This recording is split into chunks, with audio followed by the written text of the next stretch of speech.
2027 में विधानसभा चुनाव होने हैं। सभी राजनीतिक पार्टियां अपनी तैयारियों में लगी है, लेकिन ये देखा जा रहा है कि उत्तर प्रदेश में जो विपक्षी पार्टियां हैं, समाजवादी पार्टी और खास तौर से कांग्रेस, इनके गठबंधन में दरार पड़ती हुई दिखाई दे रही है।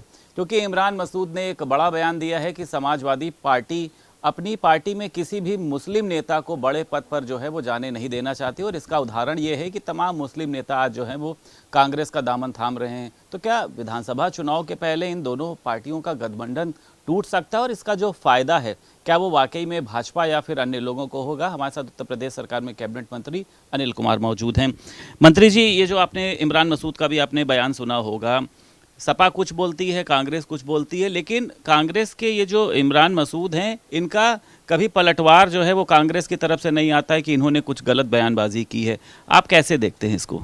देखो, जनपद सहारनपुर और मुजफ्फरनगर पड़ोस के दोनों जनपद हैं। अगर हम एक बात देखें, वहाँ जो काजी परिवार है, जो रशीद मसूद परिवार है, जिसके भतीजे हैं मसूद जी, अपने एमपी साहब, तो वहाँ देखो इनका दखल तो है, इसमें कोई दो राय नहीं है, दखल है।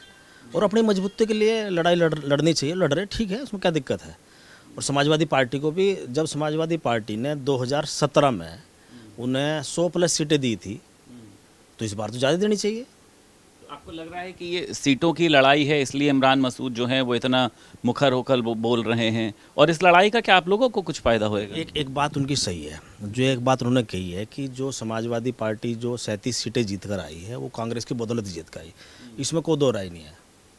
कांग्रेस के कारण ही समाजवादी पार्टी 37 सीटें जीती है।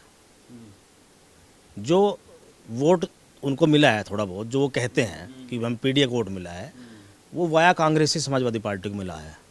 तो क्या कांग्रेस का इमरान मसूद को आगे करके समाजवादी पार्टी के खिलाफ बोलने के लिए मजबूर कर रही? क्योंकि कांग्रेस के सीनियर लीडर तो कुछ बोल नहीं रहे हैं, तो इमरान मसूद को आगे किया जा रहा है। तो इमरान मसूद मतलब वैसे तो बड़े लीडर हैं कांग्रेस के, और वो अपनी बात रख रहे हैं, मजबूती रखनी चाहिए, उसमें क्या दिक्कत है। तो ये गठबंधन का टूट भी सकता है, आपको लग रहा है 27 के विधानसभा चुनाव के पहले?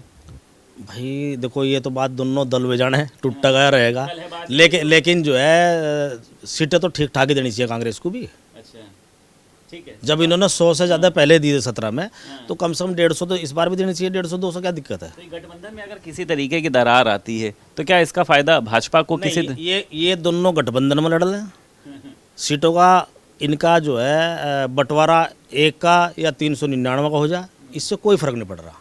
इनके गठबंधन से कोई प्रभाव नहीं है।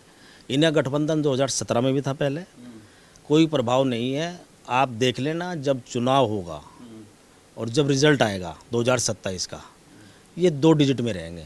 अच्छा, हाँ। अच्छा, पहले वाला मैजिक काम नहीं करेगा काम। देखो, इस बार राष्ट्रीय लोकदल भी इनके साथ नहीं है। राष्ट्रीय लोकदल के कारण इनको एक बड़ा फायदा पश्चिम उत्तर प्रदेश में हुआ था, और वो इस बार नहीं होने जा रहा है। पश्चिम उत्तर प्रदेश में आप देख लेना, क्लीन स्वीप जो है एनडीए गठबंधन करेगा, और राष्ट्रीय लोकदल के अनुयायी पूरे प्रदेश में हमारा संगठन है, हमारे जिला अध्यक्ष हैं, जिला कार्यकारिणी पूरी है, नीचे तक हमारा संगठन है, और अपने संगठन की मजबूती के लिए लगातार हम लोग काम भी कर रहे हैं। अच्छा, पश्चिमी उत्तर प्रदेश की अगर बात करें, वहाँ पर अगर भारतीय जनता पार्टी को अपना जनाधार और अधिक बढ़ाना हो, तो आप लोगों को लगता है कि आरएलडी की जो सीटों की दावेदारी है उसको और ज़्यादा मिलना चाहिए? आप लोगों को सीटें और अधिक मात्रा में मिलनी चाहिए? आप देखो, मैं ये कहूँगा, जो राष्ट्रीय लोकदल है, राष्ट्रीय लोकदल का जो कार्यकर्ता है, जो उसका मूल कैडर है, वो बहुत एग्रेसिव है, बहुत मजबूत है, और वो बहुत मजबूती से बूथ पर खड़ा होकर वोट डलवाने का काम करता है। तो मतलब दोनों दलों को बैठ के हमारा जो शीर्ष नेतृत्व वो आप लोग चाहते हैं कि सीटों की संख्या पिछली बार से कुछ ज़्यादा होनी चाहिए, उससे भाजपा और मजबूत? ये फैसला तो दोनों पार्टी का नेतृत्व करेगा, लेकिन जो है राष्ट्रीय लोकदल को हम एनडीए गठबंधन में भारतीय जनता पार्टी अगर मजबूत तरीके से लेकर चलती है, तो वहाँ एक बेहतर रिजल्ट आ सकता है। अच्छा, ये देखा जा रहा है कि इस बार मायावती भी जो हैं वो बहुत ज़्यादा मुखर हैं, और इस बार के विधानसभा चुनाव में ये चल रहा है कि वो ज़्यादा से ज़्यादा सीटों पर ला सकती हैं। तमाम जाति समीकरणों को साधना हो, लोगों के बीच में अपनी टीम को पहुंचाना हो, तो क्या वो भी कुछ नुकसान पहुंचा सकती हैं? नहीं, हमें कोई नुकसान नहीं उसका, हमें कोई नुकसान नहीं है। बहन जी तो पहले भी लड़ती हैं, हर बार लड़ती हैं, और उनको अच्छा लड़ना चाहिए, उनको चुनाव अच्छा लड़ना चाहिए, ज़मीन पर उतर कर लड़ना चाहिए। अच्छा, विपक्ष ने इन दिनों आपने देखा कि अयोध्या में राम मंदिर के मुद्दे को लेकर, चढ़ावा चोरी को लेकर बहुत उन्होंने जो है वो बयानबाजी की है, आप लोगों को घेरने का प्रयास किया है। क्या इसका भी कुछ जो फ़र्क है आपको लगता है विधानसभा चुनाव में पड़ेगा, या सिर्फ एक ये र्यूमर है? देखो, जो राम मंदिर में जो चोरी घटना है उसको सही नहीं ठहराया जा सकता बिल्कुल भी, लेकिन उसको सरकार ने, माननीय मुख्यमंत्री जी ने बड़ी गंभीरता से लिया और उसमें तत्काल एसआईटी का गठन किया और जांच में जो भी तथ्य प्रकाश में आए उन पे तत्काल कार्रवाई करते हुए अरेस्टिंग हुई और अभी भी जांच जारी है, इन्वेस्टिगेशन उसका जारी है। जो और तथ्य सामने आए उस पर और कार्रवाई होगी। अखिलेश यादव इस मुद्दे को भुनाना चाह रहे हैं, उनको लग रहा है कि कुछ भी ऐसा जो भी हुआ है इसको भुना लो तो हम और मजबूती के साथ, या हम राम भक्त लगेंगे, या क्या, कैसे आप देखते हैं उनके? मुझे लगता है समाजवादी पार्टी बेवजह की राजनीति इस मुद्दे पर कर रही है। उन्हें हक ही नहीं है इस मुद्दे पर राजनीति करने के।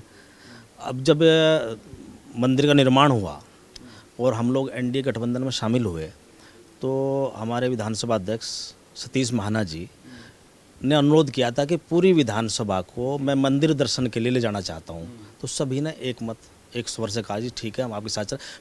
पूरा संसाधन भी सरकार ने दिए, हम लोग गए थे। उसका बायकाट भी समाजवादी पार्टी ने उस समय किया था। और आज ये जो है अयोध्या मंदिर की बात करते हैं, आज तक दर्शन करने इनका कोई विधायक नहीं गया वहाँ, खुद अखिलेश यादव जी नहीं आज तक गए। तो इन सब बातों को भी उत्तर प्रदेश की जनता और देश की जनता समझती है। बहुत शुक्रिया बात करने के लिए। उत्तर प्रदेश सरकार में कैबिनेट मंत्री अनिल कुमार हमारे साथ मौजूद थे। लखनऊ से वीडियो जर्नलिस्ट मेहंदी हसन के साथ संदीप खेर, भारत समाचार।